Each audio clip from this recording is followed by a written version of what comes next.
একটি চিরকুট লেখার পর দুজনেই পরিণত হলেন নিথর দেহে।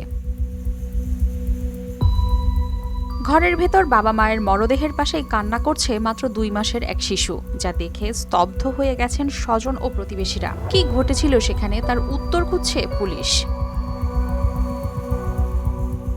বাগেরহাটের শরণখোলা উপজেলার রাজৈর গ্রামে 16 জুলাই নিজ বাড়ি থেকে উদ্ধার করা হয় কবির ও তার স্ত্রীর মরদেহ।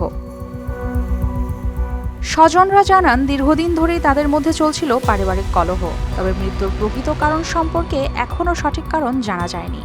ঘটনাস্থল থেকে একটি হাতে লেখা চিরকুট উদ্ধার করা হয়, যেখানে লেখা ছিল, এর মৃত্যুর জন্য কেউ দায়ী নয়। চিরকুটটি কে লিখেছেন এবং এর সত্যতা রয়েছে কিনা তা তদন্ত করে দেখা হচ্ছে। তার মধ্যে কোনো দুষ্টুমি দেখিও না, কিছু লোক যথেষ্ট ভালো। কি পরিস্থিতি এটা মানুষ এখন পর্যন্ত কিছু বলতে পারতেছে না। মৃত্যু নিয়ে তো রহস্য অবশ্যই আছে।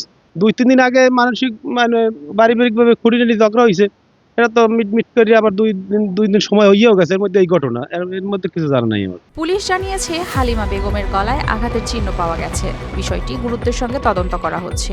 মৃত্যুর প্রকৃত কারণ জানা যাবে ময়নাতদন্তের রিপোর্টে। কি মৃত্যুর সঠিক কারণ নির্ণয় করার জন্য আমরা পোস্টমর্টম করার জন্য পাঠাইছি। পোস্টমর্টম রিপোর্ট আসলে আমরা জানা যাবে যে এটা আসলে কি। যে হালিমার চোখে আঘাতের চিহ্ন আছে, কালো লালচে দাগ, এবং গলায় সামান্য কুচা কুচা দাগ আছে, দাগের চিহ্ন পাওয়া যাচ্ছে কালচে, আর সমস্ত কিছু স্বাভাবিক। মর্মান্তিক এ ঘটনায় পুরো এলাকায় নেমে এসেছে শোকের ছায়া। News desk, RTV।